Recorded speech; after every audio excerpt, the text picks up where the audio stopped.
Kembali ke tutorial dari PHP dan MySQL. Pada bagian yang kedua ini kita akan belajar untuk menggunakan SAM. SAM adalah X application, MySQL, and PHP. Nah, di SAM ini caranya adalah kita download dulu dari internet, kemudian kita ekstrak, kita letakkan di D SAM atau di C SAM atau di E SAM. Jadi di dalam foldernya langsung di D-nya, di lokasi drive-nya di D, C atau E, terserah Anda. Yang penting tidak di dalam folder yang lain, jadi langsung di D, C atau E dan seterusnya. Nah, di SAM ini terdapat menu dari SAM control yang seperti ini sedang jalan. Kita coba stop dulu.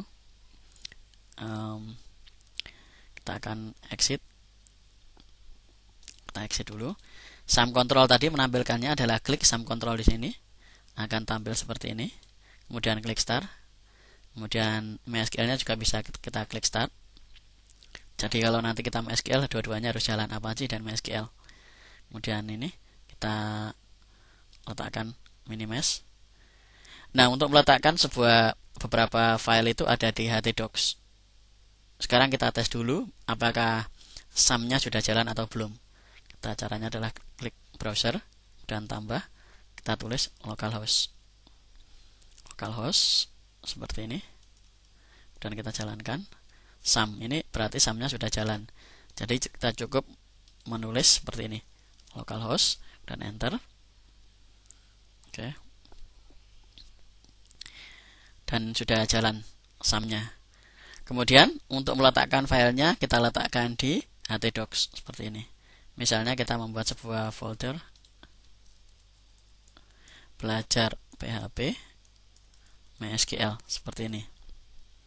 Kemudian di sini kita letakkan, kita coba panggil dengan belajar PHP MySQL seperti ini.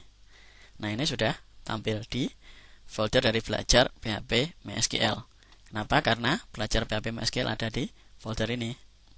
Kalau kita membuat sebuah file, misalnya latihan seperti ini, apakah terbaca? Kita lihat di sini.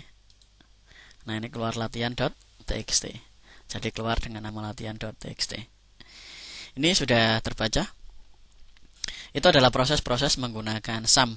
Jadi kesimpulannya, sebelum kita menggunakan SAM, kita harus menjalankan dulu SAM-nya. Caranya adalah kita klik 2 kali SAM control di sini, klik 2 kali.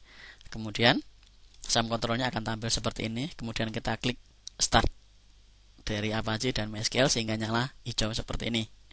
Nah, kemudian untuk meletakkan file webnya kita letakkan di htdocs yang seperti ini. Kita letakkan di sini, buat sebuah folder, kemudian belajar PHP MySQL. Nah, untuk menjalankannya kita klik pertama tes dulu koneksi dari SAM-nya. Kita cek tes dulu menggunakan localhost. Kita enter. Oke, sampai kemudian tampil. Kalau sudah tampil seperti ini, kita bisa menambahkan localhost, kemudian nama foldernya apa? Folder yang kita simpan di htdocs. Jadi nama foldernya yang kita simpan di htdocs itu apa? Nah, ini yang digunakan sebagai alamat dari sebuah web. Belajar MySQL PHP dan belajar PHP MySQL ini digunakan sebagai alamat dari web, sehingga tulisannya adalah belajar PHP MySQL yang seperti ini.